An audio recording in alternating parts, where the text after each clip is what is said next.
Friday to you. It is February 12th and time for this week's Friday Funnies. And let me start off by saying I'm not the kind of guy who likes to pat himself on the back because, you know, it hurts my arm when I do that. But last week, right here on the Friday Funnies, I correctly predicted the winner of Super Bowl XLIV. That's right, I went with the Saints, a.k.a. the Holy Dead Guys, by 13 points. They won by 14 points, which is pretty good in my book, and my book is just now being written. It's going to be about using my talents to become a psychic or a bookie. It's called You Bet Your Afterlife. Huh?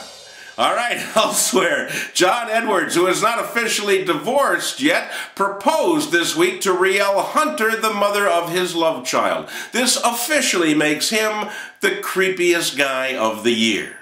Now, I hope the Friday Funnies don't give you the creeps, but instead just a couple of laughs, so here we go. The first couple of stories I like to lump under the heading of Dumb and Dumber.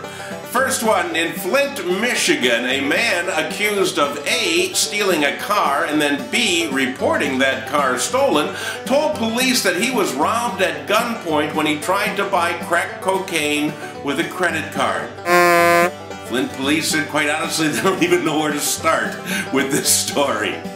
Meanwhile, in Riverton, Wyoming, a 26-year-old male stole a bottle of schnapps and a package of cough drops from a grocery store, ran out the door, and went and hid in a nearby building. The building he hid in was the police station. And Riverton police have issued a statement. They said in the future, if all thieves would just come and hide out in the police station, it would make their job so much easier. Our next two stories took place in Walmart this week. First, in Lilburn, Georgia, a 23-year-old man walked into his local Walmart, went to the sporting goods section, and picked out an aluminum baseball bat.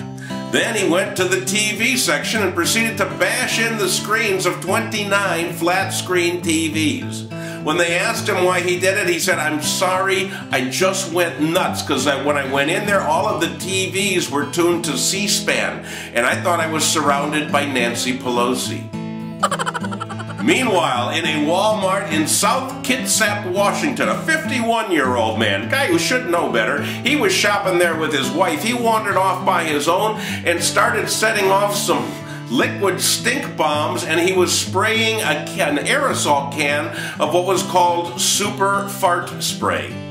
He did it because he thought it would be funny. The weird part is nobody really noticed anything for a couple of hours, and when they finally did, they thought that, you know, potpourri was on sale.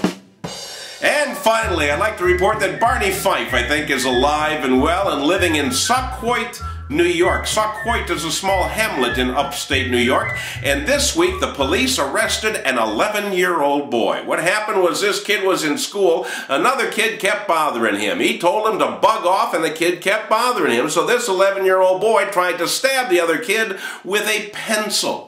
He inflicted a scratch, which was treated by the school nurse. But when police showed up, they charged him with felony attempted assault and criminal possession of a weapon. Now, I know the pen is mightier than the sword, but this was a pencil. Like maybe a #2 pencil. It's not a weapon, you know, and it's not assault. He's an 11-year-old boy doing what 11-year-old boys do. But just to be on the safe side, the next time you are visiting Sauquiot, New York, please leave all of your writing implements at the border. Hey, that's all I have for you this week. Thanks so much for watching. Remember, Sunday is both Valentine's Day and Chinese New Year. So give your loved one an egg roll in the hay.